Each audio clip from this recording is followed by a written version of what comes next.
बच्चों, आज के इस संस्कृत के वीडियो में हम लोग द्वादशः पाठः विद्याधनम के बारे में पढ़ेंगे। इसकी पुनरावृत्ति की जाएगी और इस पाठ में विद्या के महत्व को बताया गया है और किस प्रकार हमें सभी कार्य छोड़कर विद्या प्राप्त करनी चाहिए, ज्ञान प्राप्त करना चाहिए। इसके बारे में इस पाठ से हमें शिक्षा मिलती है। तो शुरू करते हैं हम लोग इस पाठ का पहला श्लोक। और पहला श्लोक है कि न चौर्हार्यम न च राजहार्यम न भ्रातृभाज्यम न च भारकारी व्यय कृते वर्धत एव नित्यम विद्याधनम सर्वधन प्रधानम। न चौर्हार्यम, न चुराने योग्य है चोरों के द्वारा। चौर्हार्यम, चौर्हार्यम का मतलब है यहाँ पर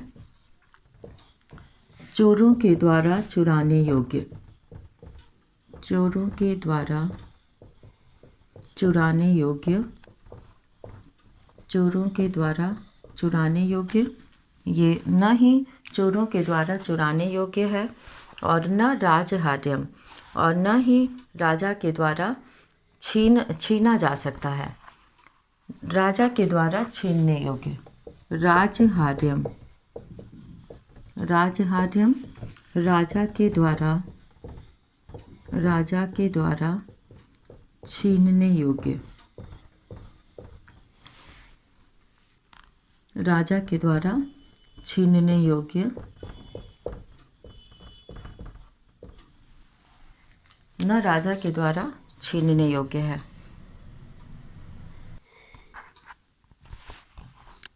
न भ्रातृभाज्यम न च भारकारी, और न भ्रातृभाज्यम। भ्रातृभाज्यम का अर्थ है भाइयों के द्वारा बांटने योग्य। भ्रातृभाज्यम भाइयों के द्वारा बांटने योग्य, भाइयों के द्वारा बांटने योग्य। न ही भाइयों के द्वारा बांटने योग्य है, यानी कि भाइयों में भी नहीं इसे बांटा जा सकता, जैसा कि धन संपत्ति को बांटा जाता है। और व्यय कृते वर्धत एव नित्यम। व्यय कृते, व्यय कृते यानी कि व्यय करने पर, वर्धते, वर्धत यहाँ पर वर्धत एव मतलब बढ़ता ही है। वर्धत, वर्धत का अर्थ है यहाँ पर बढ़ना,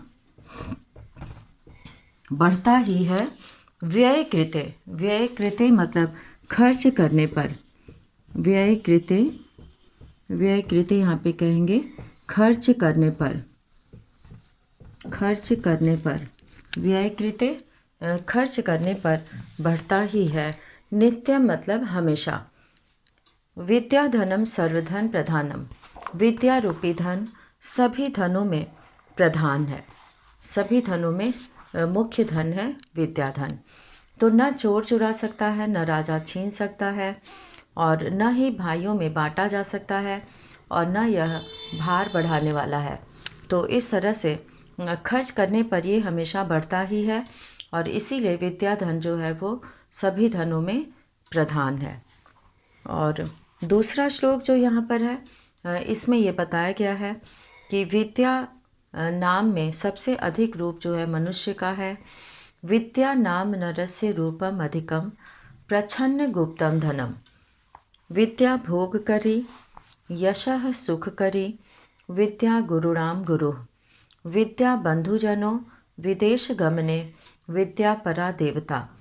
विद्या राजसु पूज्यते न ही धनम विद्या विहीनः पशु। तो विद्या जो है वो भारकारी का मतलब है यहाँ पे विद्या प्रच्छन्न गुप्तम धनम। प्रच्छन्न गुप्तम धनम, प्रच्छन्न गुप्तम धनम यहाँ पे अत्यंत छिपा हुआ, अत्यंत छिपा हुआ धनम यानी कि धन है।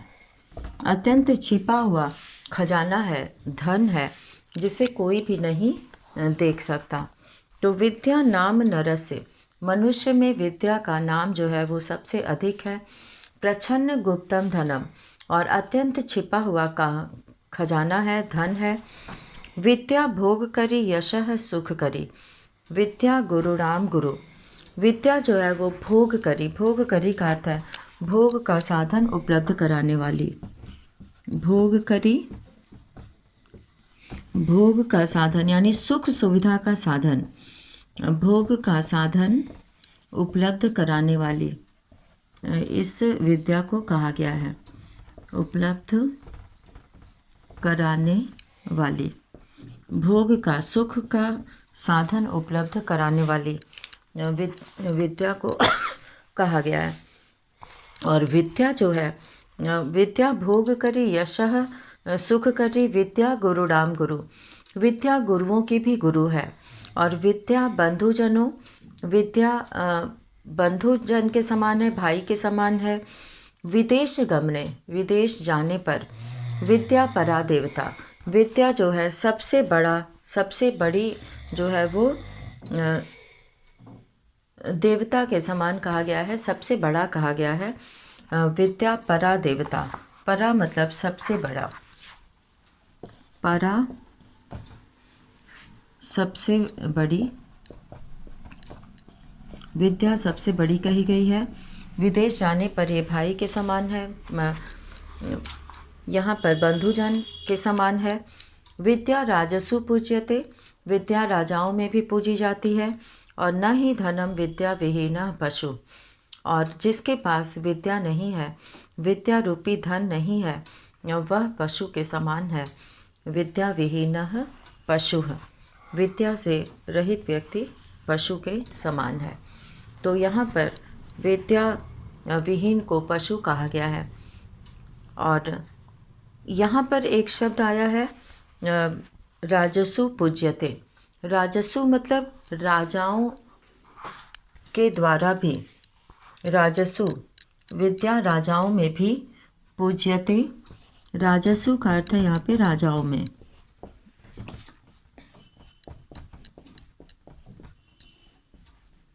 राजसु राजाओं में पूजी जाती है। विद्या विहीनः पशु, विद्या से रहित व्यक्ति पशु है।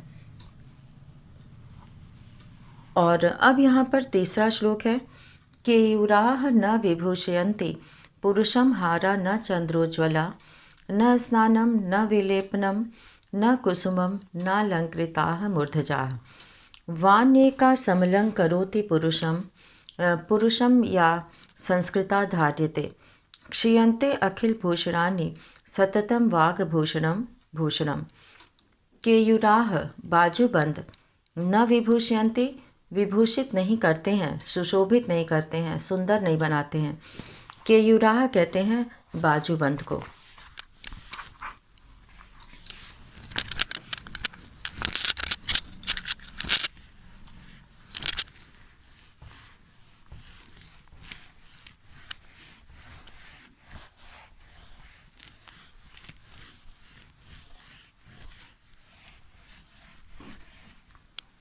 केयूराः, केयूराः का अर्थ है बाजूबंद। केयूराः का अर्थ है बाजूबंद। और बाजूबंद जो हाथों में पहनने वाला एक आभूषण होता है, उसको पहनने से शोभा नहीं बढ़ती, सुंदरता नहीं बढ़ती है। पुरुषम हारा न चंद्रोज्ज्वला, और न चंद्रमा के समान चमकता हुआ उज्ज्वल हार पहनने से पुरुष की शोभा बढ़ती है। न स्नानम न विलेपनम, न स्नान करने से, न लेप लगाने से। न कुसुमम न लंकृताः मूर्धजाः, और न ही फूलों से सजी हुई चोटी जो है मनुष्य को अलंकृत बनाती है। वान्येका समलं करोति पुरुषम या संस्कृता धार्यते, एक वाणी ही मनुष्य को सुंदर बनाती है। चंद्रोज्ज्वला मतलब चंद्रमा के समान,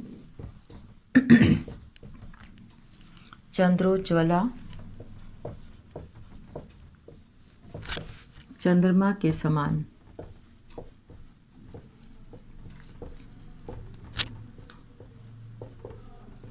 चंद्रमा के समान चमकदार।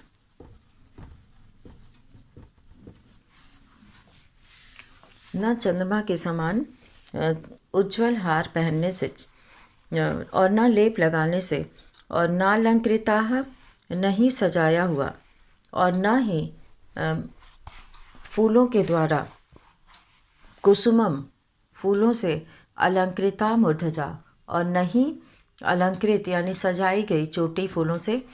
वानेका समलं करोति पुरुषम, एक वाणी ही, वानेका मतलब एकमात्र वाणी, वाण्येका वाणी एका, यहाँ पे वाणी एका है, संधि होने से वाण्येका हो गया है।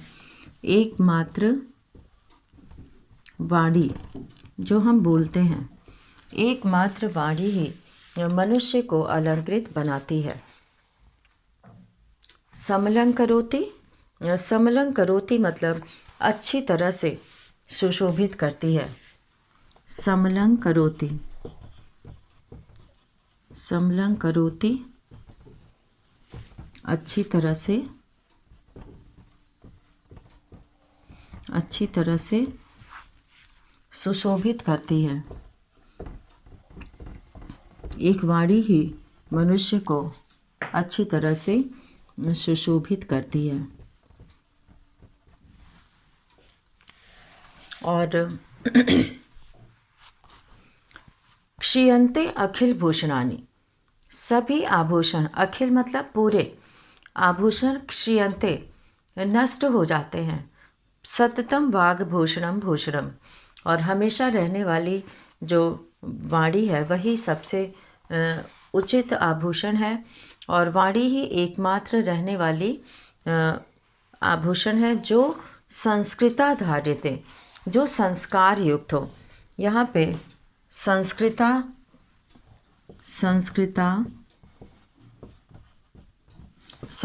का अर्थ है संस्कार युक्त, संस्कार युक्त एक वाणी ही।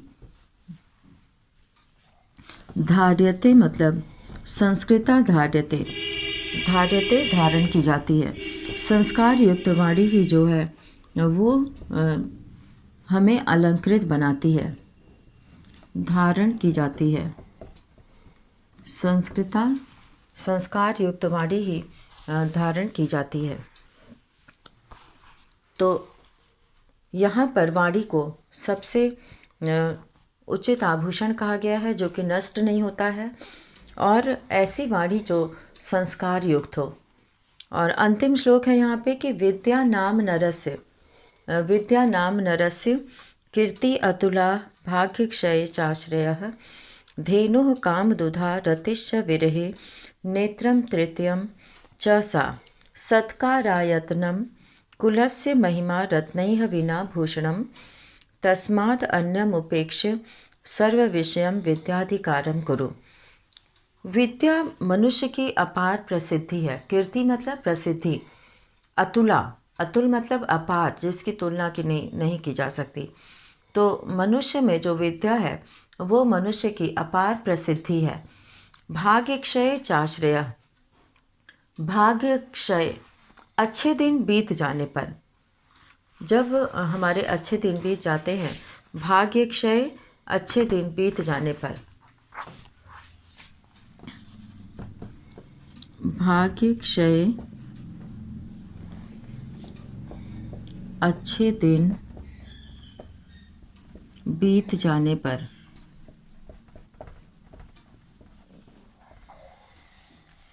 अच्छे दिन बीत जाने पर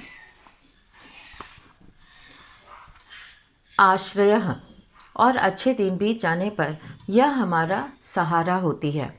यानी कि जब हमारे ऊपर विपत्ति आती है या बुरे दिन आते हैं और किसी तरह का नुकसान हो जाता है, तो ये ज्ञान ही है जो हमें अपने आप को संभालने में मदद करता है। धेनु कामदुधा, और ये कामधेनु है, इच्छानुसार फल देने वाली है। कामदुधा इच्छा को पूरी करने वाली धेनु है। रतिश्च विरहे, और ये जो है वियोग में, विरहे मतलब वियोग में, रतिश्च यानी प्रेम है।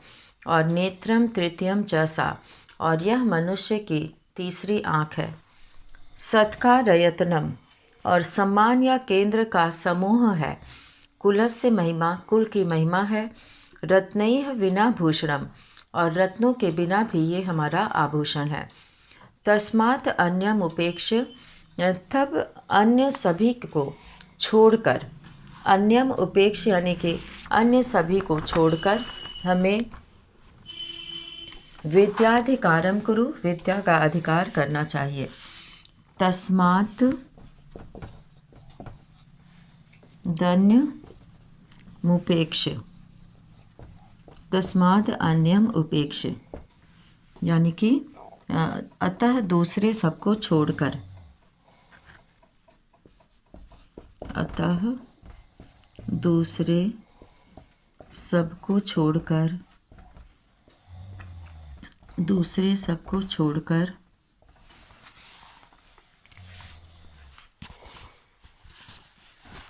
ज्ञान प्राप्त करना चाहिए। विद्याधिकारम करो, विद्या पर अधिकार करना चाहिए। तो इस तरह से यहाँ पर विद्या को जो है सभी धनों में प्रधान कहा गया है और सभी अन्य दूसरों को छोड़कर विद्या अर्जन करना चाहिए, ज्ञान प्राप्त करना चाहिए। और अब हम लोग यहाँ पर कुछ प्रश्नों को देखेंगे और इसमें जो है पहला प्रश्न है, उपयुक्त कथनानाम समक्षम आम, अनुपयुक्त कथनानाम समक्षम न इति लिखत। विद्या राजसु पूज्यते, यहाँ पे विद्या राजाओं में पूजी जाती है तो ये सही है, तो आम लिखेंगे। वाक् भूषणम भूषणम न, वाणी रूपी आभूषण आभूषण नहीं है, ये गलत है, तो इसमें न लिखेंगे। और विद्या धनम सर्व धनेषु प्रधानम, विद्या धन सभी धनों में प्रधान है, ये सही है, तो यहाँ आम लिखेंगे। विदेश गमने विद्या बंधुजनः न भवति, विदेश जाने पर विद्या भाई के समान नहीं होती है, तो ये गलत है, तो न लिखेंगे। सर्वम विहाय विद्याधिकारम कुरु, सब छोड़कर विद्याधिकार करना चाहिए, तो ये बिल्कुल सही है, तो इसे आम लिखेंगे। और दूसरा प्रश्न है कि अधोलिखितानाम पदानाम लिंगम विभक्तिम वचनं च लिखत। पदानि लिंगम विभक्ति और वचन लिखना है। नरस्य का पुल्लिंग है, षष्ठी एक वचन है, और गुरुणाम पुल्लिंग है और ये षष्ठी बहुवचन है। केयुराह पुल्लिंग है, प्रथमा बहुवचन है। कीर्तिम स्त्रीलिंग है, द्वितीया एक वचन है, और भूषणानि नपुंसक लिंग है, प्रथमा बहुवचन है। अब तीसरा है श्लोकांशान योजयत, श्लोकों को जोड़ो। तो यहाँ पे क है विद्या राजसु पूज्यते, न ही धनम विद्या धनम, यहाँ पे न ही धनम, इसको हम लोग मिलाएंगे विद्या विहीनः पशु। केयूराह न विभूषयन्ति पुरुषम, तो इसे हम लोग मिलाएंगे हारा न चंद्रोज्वला से। और न चौरहार्यम न च राजहार्यम, और दूसरे पंक्ति से मिलाएंगे न भ्रातृभाज्यम न च भारकारी।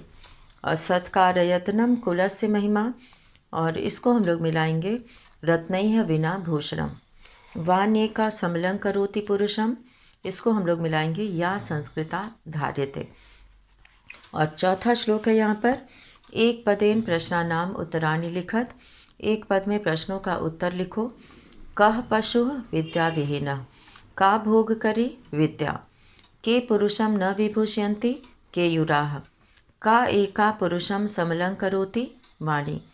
का निक्षीयन्ते भूषणानि। तो यहाँ पर अब पांचवें प्रश्न में रेखांकितानि पदानि अधिकृत्य प्रश्न निर्माणम कुरुत। विद्या विहीनः नरः पशु अस्ति, तो यहाँ कह का प्रयोग करेंगे। विद्या राजसु पूज्यते, का प्रयोग होगा। और चंद्रोज्वला हाराः पुरुषम न अलंकुर्वन्ति, के का प्रयोग करेंगे। पिता हिते नियुंक्ते, कह का प्रयोग करेंगे। और विद्या धनम सर्व प्रधानम धनम अस्ति, कीदृशम का प्रयोग किया जाएगा। विद्या दिक्षु कीर्तिम तनोति, कुत्र का प्रयोग करेंगे। और छठा प्रश्न है पूर्णवाक्येन प्रश्नानाम उत्तराणि लिखत। गुरुणाम गुरुः का अस्ति, तो गुरुणाम गुरुः विद्या अस्ति। और कीदृशी वाणी यहाँ पर कीदृशी वाणी पुरुषम समलं करोति संस्कृता धार्यते। संस्कृता धारते वाणी पुरुषं समलं करोति। व्ययकृते किं वर्धते विद्याधनं। भाग्यक्षय आश्रयः कः, भाग्यक्षय आश्रयः विद्या। और 7वां प्रश्न यहाँ पे मंजुषाता पुल्लिंगम स्त्रीलिंगम नपुंसकलिंगम पदानि चित्वा लिखत। तो यहाँ पे पुल्लिंग में आएगा हाराह पशुः गुरुः मूर्धजा, और स्त्रीलिंग में आएगा विद्या संस्कृता रति, और नपुंसक लिंग में आएगा भूषणम धनम सततम कुसुमम। तो यहाँ पर ये प्रश्नों को हम लोगों ने किया, और इसी के साथ आज का वीडियो यहीं समाप्त करते हैं। धन्यवाद।